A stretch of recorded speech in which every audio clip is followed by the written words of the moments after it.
Sir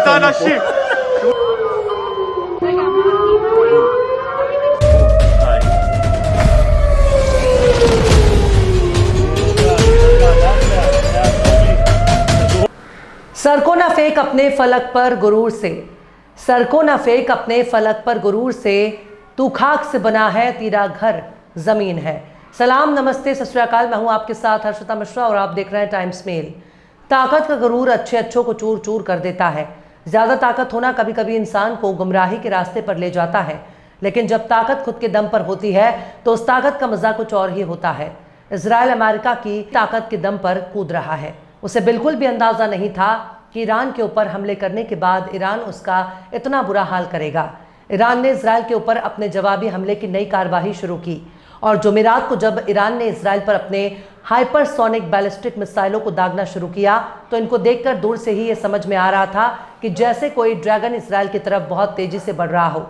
सांप की तरह दाएं बाएं घूमते हुए अपने टारगेट की तरफ आगे बढ़ने वाला इजराइल का ये मिसाइल काफ़ी खतरनाक देखने में लग रहा था। ईरान का ये मिसाइल जब इजराइल में पहुंचता है तब हर तरफ तबाही और बर्बादी का मंजर नजर आने लगता है। इजराइल को इतना बुरा हाल अरब के साथ जंग में भी नहीं हुआ जैसे अब देखने को मिल रहा है। ईरान ने इतनी बुरी तरीके से हमला किया कि उसके हमलों की शिद्दत को देखकर यूरोप वाले दांतों तले उंगली दबा लें। ना तो इजराइल का आयरन डोम काम कर रहा है, ना ही अमेरिका का एयर डिफेंस सिस्टम इजराइल को बचा रहा है। ईरान के मिसाइल हमले की वजह से इजराइल के भीतर सरकारी इमारतें जमींदोज हो रही हैं। उसकी मिसाइल हमलों की जद में इजराइल के अस्पताल भी आ चुके हैं। आपको याद होगा गजा में भी इजराइल यही काम कर रहा था, वहां के अस्पतालों को निशाना बना रहा था। तब दुनिया इस काम को बहुत ही नाजायज मान रही थी, क्योंकि जंग के दौरान अस्पतालों को निशाना नहीं बनाया जाता, एम्बुलेंस पर हमला नहीं किया जाता, स्कूल पर हमले नहीं किए जाते, रेफ्यूजी सेंटर पर हमला नहीं किया जाता, मीडिया दफ्तर पर हमला नहीं किया जाता। पर इजराइल ने इसमें से ऐसा कौन सा गुनाह नहीं किया। इजराइल ने फिलिस्तीनियों की नफरत में हर उस जगह पर हमला किया जिसे इंटरनेशनल कानून के तहत बहुत गलत और कानूनन गुनाह माना जाता है।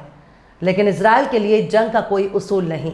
पर ईरान भी इजराइल की भाषा में ही जवाब दे रहा है, क्योंकि इजराइल ने यही काम ईरान के साथ किया। ईरान के स्कूल, हॉस्पिटल और यहाँ तक कि न्यूज़ चैनल पर हमला किया। अब ईरान के मिसाइलों ने जब इजराइल को दर्शन देना शुरू किया तब इजराइल चीख रहा है, चिल्ला रहा है, शोर मचा रहा है, अमेरिका को बुला रहा है। आखिर कैसे इजराइल के बड़े बड़े नेता सुना रहे पिटाई की दास्तान। आखिर कैसे नेतन्याहू ईरान पर लगा रहे भयंकर कुटाई का इल्जाम। आखिर कैसे ईरानी मिसाइल को देखकर एयर डिफेंस हो गया धुआं धुआं। आखिर कैसे पूरब से पश्चिम और उत्तर से दक्षिण तक इजराइल में छाया मातम। आखिर कैसे ईरानी मिसाइल को देखकर यूरोप से लेकर अमेरिका तक मचा हाहाकार। बताएंगे आपको और भी बहुत कुछ, लेकिन आप अगर हमारे चैनल पर नए हैं और पहली बार हमारी वीडियो को देख रहे हैं तो आप हमारे चैनल टाइम्स मेल को सब्सक्राइब कर लें, वीडियो को लाइक कर दें और बेल आइकन का नोटिफिकेशन बटन भी प्रेस कर दें ताकि बिना देरी हमारी हर खबर आपको मिलती रहे। लौटते हैं अब खबर की तरफ। ईरान इस वक्त जैसे को तैसे के फॉर्मूले पर काम कर रहा है। इजराइल ने ईरान के तेल डिपो को निशाना बनाया तो इजराइल के हाइफा के ऑयल रिफाइनरी को बर्बाद कर दिया। इजराइल ने ईरान के अस्पतालों पर हमला किया तो ईरान भी अपने अस्पतालों का बदला इजराइल से ले रहा है। यानी जैसा तुम हमारे साथ करोगे वैसा ही हम तुम्हारे साथ करेंगे। खून के बदले खून, हाथ के बदले हाथ, आंख के बदले आंख और जान के बदले जान। शायद इजराइल इसी भाषा को समझता है, वरना बेहद ही शांत रहने वाले ईरान पर हमला ना करता। और बदले में जब ईरान इजराइल पर पलटवार किया तो इजराइल हर बार अमेरिका को पुकारने लगता है। इसलिए कहा जाता है कि जो भी करो खुद के दम पर करो। दूसरों के भरोसे बैठकर दुश्मन से मुकाबला करना अच्छी बात नहीं, क्योंकि दुश्मन को कमजोर समझना भी एक घमंड की निशानी है। इजराइल ने जिस दुश्मन को बेहद कमजोर और मजलूम समझा, उस देश ने उसे दौड़ा दौड़ा कर पीट दिया। पूरी दुनिया में इजराइल इस वक्त अपनी टूटी हुई नाक दिखा रहा है, अपनी कुटाई की दास्तान सुना रहा है, अपनी पिटाई की कहानियां सुना रहा है, वो अपने जख्मों को दिखा रहा है। इजराइल अपना आंख नाक मुंह दिखा रहा है, लोगों को समझा रहा है कि ईरान हम पर बहुत बुरी तरीके से हमला कर रहा है। यूं समझ लीजिए कि इजराइल के लिए 13 जून की तारीख एक बुरे ख्वाब में तब्दील हो चुकी है। पूरी दुनिया ने देख लिया कि कैसे यूरोप और अमेरिका का एक कठपुतली ईरान पर हमला कर देता है, वो भी तब जब ईरान अमेरिका के साथ न्यूक्लियर डील कर रहा था, परमाणु समझौता कर रहा था। लेकिन उस डील को खराब करने के लिए इजराइल ने ईरान के ऊपर हमला कर दिया, ईरान के परमाणु ठिकानों पर हमला किया, उसके दर्जनों मिलिट्री अफसरों को कत्ल कर दिया, ईरान के आम नागरिकों का कत्ल कर दिया। इसे अपनी आत्मरक्षा का नाम देता है। इजराइल के साथ साथ यूरोप और अमेरिका भी इजराइल की आत्मरक्षा की वकालत करते हैं। लेकिन जब ईरान ने इजराइल को कड़ा जवाब देने की कसम खाई और जब ईरान ने रात होते होते इजराइल के आसमान लाल कर दिया तो नेतन्याहू शोर मचा रहे हैं। इजराइल के लिए 19 जून एक काला दिन साबित हुआ। इजराइल के बड़े बड़े शहरों का दिवाला निकल चुका है। उनके बड़े बड़े नेता बंकरों में जाकर छिपे हैं। यहां तक कि खुद नेतन्याहू पूरे परिवार के साथ बंकर में जा छिपे हैं, क्योंकि ईरान की खतरनाक मिसाइलों ने पूरे इजराइल में तबाही मचा रखी है। इजराइल का कोना कोना इस वक्त ईरानी मिसाइल से ढक चुका है। ईरान अपने एक एक आदमी की मौत का बदला लेने के लिए इजराइल पर पूरी तरीके से ताबड़तोड़ हमला कर रहा है। इजराइल की बड़ी बड़ी इमारतें भी जमींदोज हो रही हैं। पता नहीं नेतन्याहू ने कौन सा बीफ बिरयानी खाया था जो उसे हजम ही नहीं हो रहा। इजराइल ने जुमेरात को अपना हाइपरसोनिक मिसाइल लॉन्च किया। ईरान का ये 13वां मिसाइल अटैक था। अब तक तो ईरान केवल रात में हमले करने के लिए जाना जाता था, लेकिन अब रात और दिन हर वक्त हमले कर रहा है, जिनको रोक पाने में इजराइल का यह डिफेंस सिस्टम बिल्कुल नाकाम है, क्योंकि दाएं बाएं और अपना रास्ता बदलकर चलने वाली ईरानी मिसाइल कब किधर से आकर सिर पर गिर जाएगी, इसकी कोई गारंटी नहीं।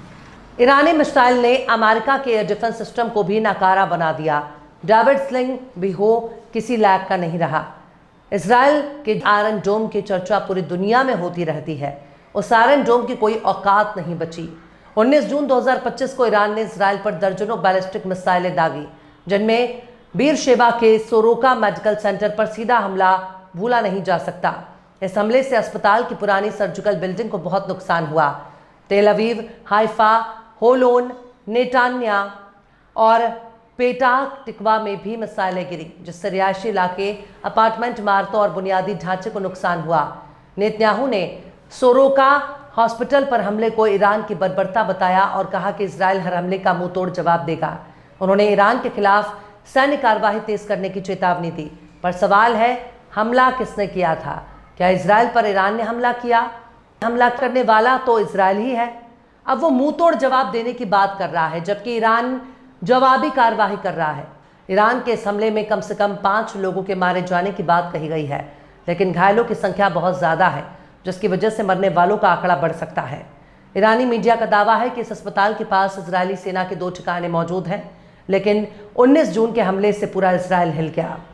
इस हमले की तकलीफ अमेरिका और यूरोप तक पहुंच रही है। नेतन्याहू ने आग इस हमले की वजह से बेहद तकलीफ में है। खैर, गुरूर सिर्फ तबाही और बर्बादी लेकर आता है। इस जंग की शुरुआत करके इजराइल ने अपने मगरूर होने का सबूत पेश कर दिया। बहरहाल, चलते चलते आखिर में जिगर मुरादाबादी ने भी क्या खूब फरमाया है। आंखों का था कसूर न दिल का कसूर था, आंखों का था कसूर न दिल का कसूर था, आया जो मेरे सामने मेरा गुरूर था।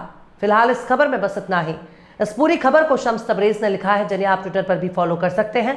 ट्विटर हैंडल है @शम्स तबरेज़ काजी।